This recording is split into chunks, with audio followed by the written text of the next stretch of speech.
Real estate sales is all about relationships. Hey, I'm Tony.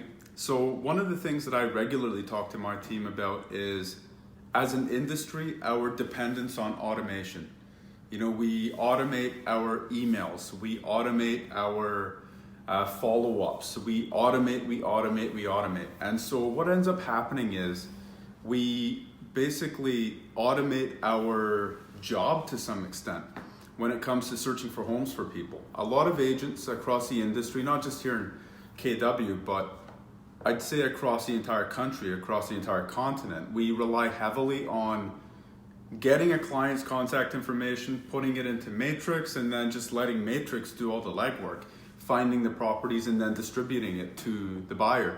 We all know buyers want homes, but we also know that there's a need for a real estate specialist to kind of go in there and really look at the characteristics of that property and have an understanding of what the buyer's looking for, and for that realtor now to go back and do their job and not just rely on automation. Too many people in our industry have clients on auto email that the client is probably not even looking at your emails. And if it were successful, how come we're not all selling as many homes as what we have number of clients on auto emails? So it's just not that effective, I find what ends up happening is the first day or two, if the client is on auto email, they may check the listings. But then after a while, if they forget and then they think about, okay, I'm going to get around to doing it later in the day, they never do. And by the time they do get around to it a couple of days later, they've already had 3 or 4 more emails from you. So they're really backed up. So I find that we underestimate how much customers are getting dripped on right now. Between multiple realtors probably having them on auto search, between them signed up to several websites to get these property alerts for properties that barely even match their criteria. So they don't know who's sending them the properties half the time. They just know they're getting dripped on with everything. And we have to be careful as an industry not to rely too much on automation when it comes to searching for properties.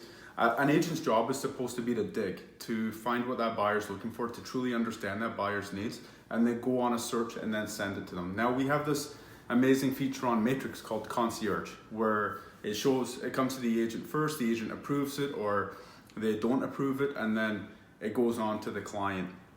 But I think we need to go a step further than that. After we approve a property and send it to the client, we need to call the client and just say, hey, I just approved the property and I sent it to you, just so they know they have to pay special attention to this, rather than them thinking it's just another email that they are getting.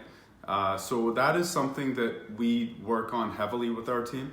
The other thing is as an industry, we are concerned about these iBuyers coming in and Zillow and all these mega companies coming in from the US. Well, the reason they have a life, the reason they have a purpose is because they know that the entire industry runs on automation.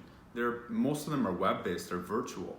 So you rarely even meet the person. Like for these iBuyer sites, you just punch in the address of your house and then boom, you get an offer for your home instantly. Now, there's no relationship there. Obviously there's pros and cons to that too.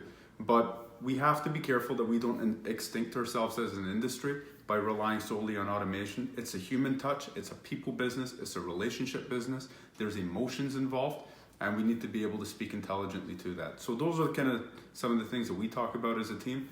I'd be interested in learning what else that you do to go a step further to really differentiate yourself from automation.